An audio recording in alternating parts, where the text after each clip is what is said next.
मैं उनसे ये बोलना चाहूँगा कि आपको हमेशा हिमाचल के हितों की बात करनी चाहिए, क्योंकि आपको 16 साल से आपको जो है हिमाचल के संसद का प्रतिनिधित्व करने का मौका इसलिए मिला क्योंकि हिमाचल की जनता आपको जिताती रही, हमीरपुर संसदीय क्षेत्र की जनता आपको जिताती रही।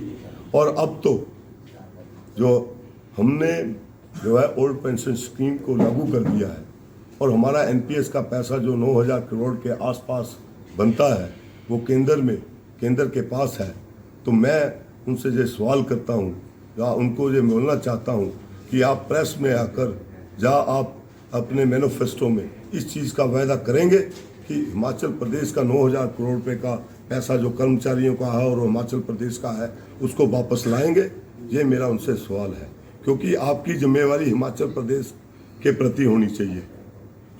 सबसे पहले मैं यही उनसे कहूँगा कि आपने हिमाचल प्रदेश के हितों के साथ खिलवाड़ किया है, इसलिए हिमाचल की जनता आपको क्यों वोट देगी। सर, बागी विधायकों का जो वो कितना फर्क डालेंगे कितना नहीं डालेंगे ये तो तय ही है, क्योंकि सभी जानते हैं कि ये जो बिके हुए जो विधायक हैं वो क्या जनता की सेवा करेंगे। वो तो अपनी सेवा में लगे हुए हैं, अपने लिए पैसा इकट्ठा करने के लिए लगे हुए हैं। और मैं भाजपा से पूछना चाहता हूँ, मैं अनुराग ठाकुर जी से ये पूछना चाहता हूँ कि आप किस स्तर तक चलेंगे कि आप अपनी जीत को निश्चित करने के लिए आपने कांग्रेस के जो विधायक हैं उनको खरीदा और वो खरीद कर चले वो बिक गए और बिकने के बाद आपने उन लोगों को टिकटें दे दी। मैं तो अखबार में पढ़ रहा था, उन्होंने बोला कि यही जो विधायक थे यही जनाधार वाले नेता थे।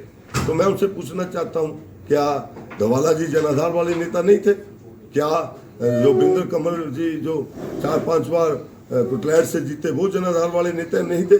जब बाकी विधानसभा क्षेत्र से जो जितने भी नेता इनके बीजेपी के वो जीत कर जाते थे, क्या वो जनाधार वाले नेता नहीं थे?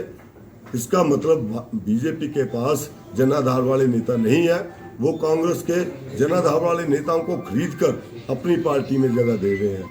मैं तो भाजपा के कार्यकर्ताओं से भी ये अनुरोध करना चाहूँगा कि ये जो प्रथा जो हिमाचल प्रदेश में चल रही है, आप सबक सिखाइए कि ये जीत के लिए कहीं किसी भी तक जा सकते हैं। मैं तो हैरान हूँ, मैं खुद अपने कैरेक्टर के बारे में बोलना चाहूँगा।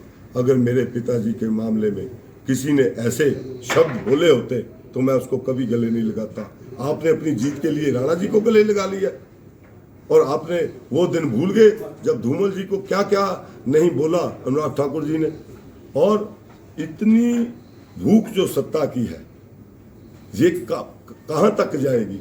और वैसे भी अब तो उनको हिमाचल की जनता के वो गुनाहगार है कि जब हिमाचल को आपकी जरूरत थी तो आप हिमाचल के साथ नहीं खड़े, और जब आप वोटों के लिए आते हैं तो हिमाचल की जनता आपको संसद में भेजती है, तो उनको ये सारा हिसाब किताब देना पड़ेगा और निश्चित तौर पे जनता इनके खिलाफ है।